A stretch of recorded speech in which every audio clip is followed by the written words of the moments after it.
دادی کہتی ہیں کہ وہ بڑی خوفناک رات تھی۔ شام سے بارش ہو رہی تھی اور ایک طوفان آیا ہوا تھا۔ میرے گھر میں کوئی مرد نہیں تھا۔ میرا بیٹا دلی میں ایک اسکول میں سروس کرتا تھا۔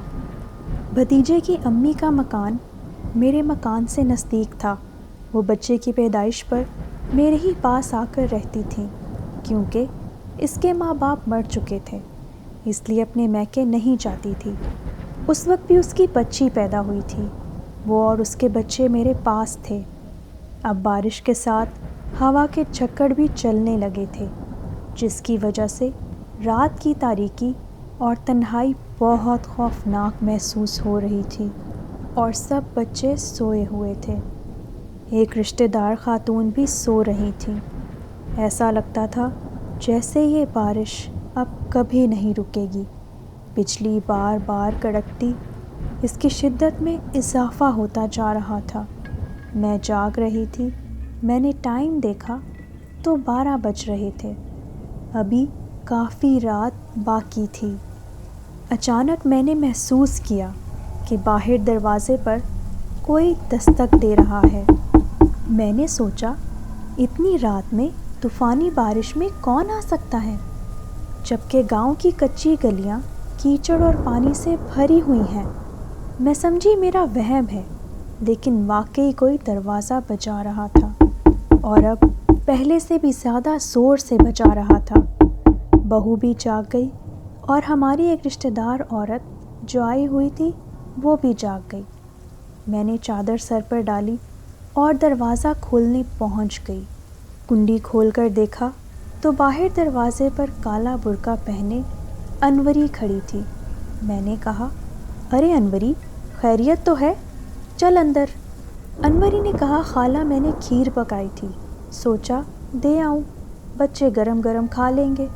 اس نے ایک بڑا پیالہ میرے ہاتھ میں دیا اور خود بہو کی چارپائی پر بیٹھ گئی اور بولی، خالہ پوتی ہوئی ہے، مجھے بھی تو دکھاؤ۔ میں نے کہا، انوری تم ابھی ابھی باہر سے آئی ہو، تمہیں پتہ ہے کہ ایسے وقت اور موسم میں کون کون سی ارواح آ جاتی ہیں، اس لیے دن میں آنا، بچی کو بھی دیکھ لینا اور گود میں بھی اٹھانا۔ میں نے بے مروتی سے کہا، اور دل میں جھنجھلائی بھی کہ اتنی بڑی عورت کو گاؤں کے قاعدے کا نہیں پتہ۔ انوری فوراً اٹھ گئی، خالہ مجھے تو یاد ہی نہیں رہا، پیالہ میں کل لے جاؤں گی، یہ کہہ کر وہ وہاں سے چلی گئی۔ میں جب تک دروازے پر گئی، انوری کا کہیں پتہ نہیں تھا۔ بارش، اندھیرا اور کالا برقع، انوری کیسے نظر آتی؟ بچے بھی اٹھ گئے تھے۔ میں نے بہو سے کھیر کھانے کو کہا، مگر اس نے معذرت کر لی۔ تھوڑی سی کھیر میں نے چکھی، باقی بچوں کو کھلائی۔ کھیر اچھی بنی تھی، مگر نہ جانے کیوں مجھے بار بار یہی خیال آ رہا تھا کہ اتنی بھیانک رات میں وہ کیوں آئی، جبکہ اس کا گھر بھی ہمارے گھر سے کافی دور تھا۔ پھر ہم سب دوبارہ سونے کے لیے لیٹ گئے۔ میں ابھی نیم غنودگی میں ہی تھی تو میں نے دیکھا کہ جیسے چھت پھٹ گئی ہے اور اس میں سے انوری کا سر نکلا، اور پھر وہ ایک گھڑی کی طرح میری بڑی پوتی پر گری۔ ساتھ ہی پوتی نے چیخ ماری اور بہو بھی اٹھ کر بیٹھ گئی۔ میں گھبرا کر جاگ گئی تو بہو پہلے سے ہی گھبرائی ہوئی تھی۔ وہ بولی، دادی انوری ہمیں دبا رہی ہے، ایسا لگا جیسے انوری میرے سینے پر کود رہی ہے۔ بہو کی یہ بات سن کر ہم سب دعائیں پڑھ کر پھر لیٹ گئے۔ کافی دیر بعد سب کو نیند آئی۔ انوری دوسرے دن کیا کئی دن تک نظر نہیں آئی۔ ایک روز دوپہر کو انوری آ گئی۔ اس وقت انوری نے سفید برقع پہنا ہوا تھا۔ وہ بولی، خالہ مبارک ہو، پوتی ہوئی ہے۔ کب سے مبارکباد کو آنا چاہتی تھی مگر آ نہ سکی۔ میں نے کہا، اس دن تو کیچڑ اور بارش میں کھیر دینے چلی آئیں، اور اتنے دنوں بعد آئی ہو اور باتیں بنا رہی ہو۔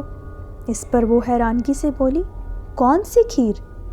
بہو بولی، ہاں انوری باجی، مسلسل بارش ہو رہی تھی، رات کے 12 بجے کھیر لے کر آئی تھیں آپ۔ انوری نے کہا، غضب خدا کا، اس وقت تو جانور بھی باہر نکلتے ہوئے خوف کھاتے ہیں، بھلا میں کیوں نکلتی اور اتنی رات گئے، مجھے کھیر پکانے کی کیا ضرورت تھی؟ اس پر میں نے جب اس سے دوبارہ پوچھا کہ تم نہیں آئی تھی تو وہ کہنے لگی نہیں، وہ نہیں آئی تھی اور نہ ہی اس نے کوئی کھیر پکائی تھی۔ اس پر میں نے اس کو وہ پیالہ دکھایا اور کہا کہ یہ جو پیالہ تمہاری نشانی ہے، میں نے ثبوت کے طور پر اس پیالے کو اپنے پاس رکھا ہوا ہے۔ اس پیالے کو دیکھتے ہی جیسے انوری فوراً سے اچھل پڑی اور بولی، خالہ سچ کہوں تو گاؤں میں تو مٹی کے برتن استعمال ہوتے ہیں، پھر سفید چینی کا پیالہ میں غریب کہاں سے لا سکتی تھی آپ کے گھر؟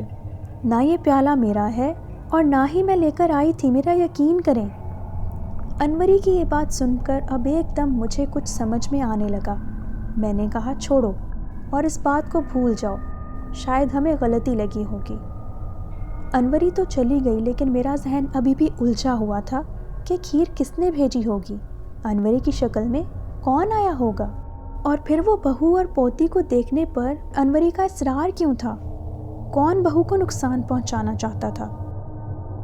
مجھے یاد تھا کہ بہو کے نانا پر بھی اسی طرح جادو کیا گیا تھا اور جادو بادل کے ٹکڑے کی شکل میں بھیجا گیا تھا۔ ہوا کچھ یوں تھا کہ پیر جی یعنی بہو کے نانا ایک دن دوپہر کے وقت لیٹے ہوئے تھے، ان کی بیوی قریب ہی بیٹھی ہوئی تھی۔ اچانک پیر جی نے دیکھا کہ ایک سفید بادل کا ٹکڑا سامنے لگے درخت پر سایہ کیے ہوئے ہے، جبکہ باقی سارا آسمان بالکل صاف تھا۔ انہوں نے حیرانگی سے اپنی بیوی سے کہا، اس صاف آسمان پر صرف ایک بادل، یہ بڑی عجیب سی بات ہے۔ اتنے میں آہستہ آہستہ وہ بادل صحن میں اترا اور پیر جی پر برس گیا، لیکن پانی نہیں، صرف گرد و غبار۔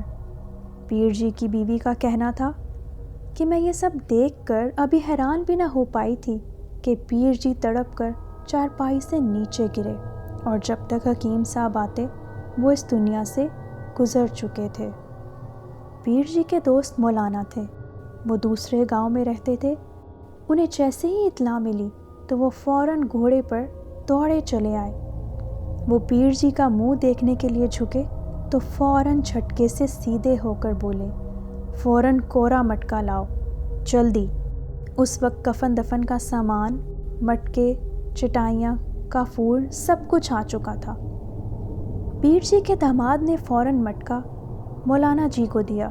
مولانا نے 2 رکعت نماز پڑھی، پھر مٹکا توڑا اور کچھ قرآن آیات زعفران سے لکھی اور پیر جی کے داماد سے کہا، اسے بہتے ہوئے پانی میں پھینک آؤ، لیکن کوئی بھی آواز دے نہ تو اس کو جواب دینا اور نہ ہی پیچھے مڑ کر دیکھنا۔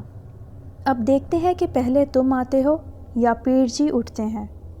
بعض لوگ مولانا صاحب کے دماغ پر شک کرنے لگے کہ بھلا مرنے کے بعد بھی کوئی زندہ ہوا ہے، لیکن جب ان کا داماد واپس آیا تو پیر جی زندہ ہو چکے تھے۔ مولانا صاحب نے بتایا کہ پیر جی پر جادو کیا گیا تھا، اور یہ جادو اس شخص نے کیا تھا جس کے خلاف کچھ دن پہلے پنچایت نے فیصلہ کیا تھا، اور پیر جی اس پنچایت کے سربراہ تھے۔ یہ بات مجھے یاد آئی تو میرا دل کانپ اٹھا، مگر ابھی میرے پاس کوئی بھی واضح ثبوت نہیں تھا۔ ایک روز شام کے وقت میری بہو چولہے کے پاس بیٹھی چائے بنا رہی تھی۔ بڑا پوتا چھت پر پتنگ اڑا رہا تھا۔ اتنے میں دروازہ کھلا اور بہو کی خالہ زاد بہن گھر میں داخل ہوئی، جو سیدھی بہو کی طرف آئی۔ میں نے اس کے اس عجیب سے انداز پر کہا، ارے کبرا، خیر تو ہے؟ نہ سلام نہ دعا۔ میری آواز سن کر کبرا پلٹ کر بھاگ گئی۔ میں بھی اس کے پیچھے گئی، مگر کبرا مکان میں داخل ہو چکی تھی۔ میری بہو کے نانا بڑے صاحب جائیداد تھے۔ میں جب اندر آئی تو دیکھا کہ بہو چولہے کے پاس بے ہوش پڑی ہے اور بچے رو رہے ہیں۔ بہو کو پلنگ پر بڑی مشکل سے لٹایا گیا، قرآن کی ہوا دی، دعائیں پڑھ کر دم کیا، تو تب کہیں جا کر بہو کو ہوش آیا۔ میرا بڑا پوتا چھت اترا تو اس نے ایک عجیب بات کی۔ بولا، اماں، کیا ممانی بھی بھائی جان کی طرح ورزش کرتی ہیں؟ میں نے ڈانٹا اور کہا، پاگل ہو گئے ہو؟ وہ بولا، نہیں دادی، میں نے خود دیکھا ہے۔ ممانی صحن میں ایک ٹانگ پر کھڑی تھی اور اپنے سامنے 3 مرتبہ انگلی گھما کر ایک دفعہ الٹی طرف اشارہ کرتی تھی۔ یہ کون سی ورزش ہوئی؟ الٹی طرف ہمارا گھر تھا۔ میں نے پوچھا، یہ بتاؤ کبرا آئی تھی؟ وہ بولا، میں تو جب سے چھت پر گیا ہوں میں نے خالہ کبرا کو نہیں دیکھا، اور ممانی کے پاس کہیں سے ایک سفید کاغذ اڑتا ہوا آیا اور ممانی اس کو لے کر اندر چلی گئی۔ اب مجھے یقین ہو چکا تھا کہ یہ سارے ہتھ کنڈے میری بہو کی بھابھی کر رہی ہے۔ میری بہو خطرے میں تھی۔ اس تمام معاملے کی وجہ یہ تھی کہ پیر جی یعنی میری بہو کے نانا تقریباً آدھے گاؤں کے مالک تھے۔ میری بہو آدھی جائیداد کی حقدار تھی اور اس کا بھائی ایسا نہیں کرنا چاہتا تھا، اور اس کی بیوی انتہائی چالاک عورت اور جادو ٹونے کے ذریعے میری بہو کو مارنا چاہتی تھی، جبکہ میری بہو ایک سمجھدار اور سلجھی ہوئی لڑکی تھی۔ وہ کسی بھی طرح گاؤں کی لڑکی نہیں لگتی تھی۔ اس کی گفتگو، رہن سہن، سب کچھ بہت اچھا تھا۔ اس کے بھائی بھابھی کو ہر وقت یہ خوف رہتا تھا کہ بہو اپنی جائیداد نہ مانگ لے، جبکہ بہو ذکر بھی نہیں کرتی تھی۔ اب میں گھر میں ہر وقت دعاؤں کا حصار رکھتی تھی، اور میں نے بہو کو باہر سے آئی ہوئی چیزوں کو کھانے سے سختی سے منع کر دیا تھا۔ اور یہ وہ زمانہ تھا جب پاکستان بننے کی تحریک زور پکڑتی جا رہی تھی۔ ہر طرف سے ہندو مسلم فسادات کی خبریں آ رہی تھیں۔ میں بے حد پریشان تھی کہ کس طرح بہو کو یہاں سے ہٹا دوں۔ اسی دوران ایک دن مغرب کا وقت تھا، بہو صحن میں لیٹی ہوئی تھی اور بچے کو دودھ پلا رہی تھی کہ اچانک اس کی چیخوں کی آواز آئی۔ میں نماز چھوڑ کر بھاگی۔ میں نے دیکھا کہ بہو اپنا پاؤں پکڑے چیخ رہی ہے۔ اس کے پاؤں کے انگوٹھے سے خون بہہ رہا تھا۔ میں نے پوچھا، یہ کیا ہوا؟ بہو اپنے حواسوں میں نہیں تھی۔ میری بڑی پوتی بھی اس کے پاس ہی کھڑی تھی، مگر وہ بھی چپ تھی۔ میں نے بہو کو پانی پلایا تو اس نے بتایا کہ میں نے دیکھا کہ سکینہ یعنی میری بہن اندر آئی اور میرے پاؤں کی طرف کھڑی ہو گئی اور فوراً ہی چاقو نکال کر میرے انگوٹھے پر 4-5 وار کیے اور بھاگتی چلی گئی۔ میں نے پوتی سے پوچھا تو اس نے کہا برقع اوڑھے ہوئے دادی سکینہ تھی۔ بعد میں پتہ چلا کہ سکینہ تو 1 ہفتے سے میرٹھ گئی ہوئی تھی۔ میں نے بہو کے پاؤں کی مرہم پٹی کروائی۔ تقریباً 8 دن بعد اس کا پاؤں ٹھیک ہوا، لیکن ٹانگ کے جوڑ پر ورم آ گیا۔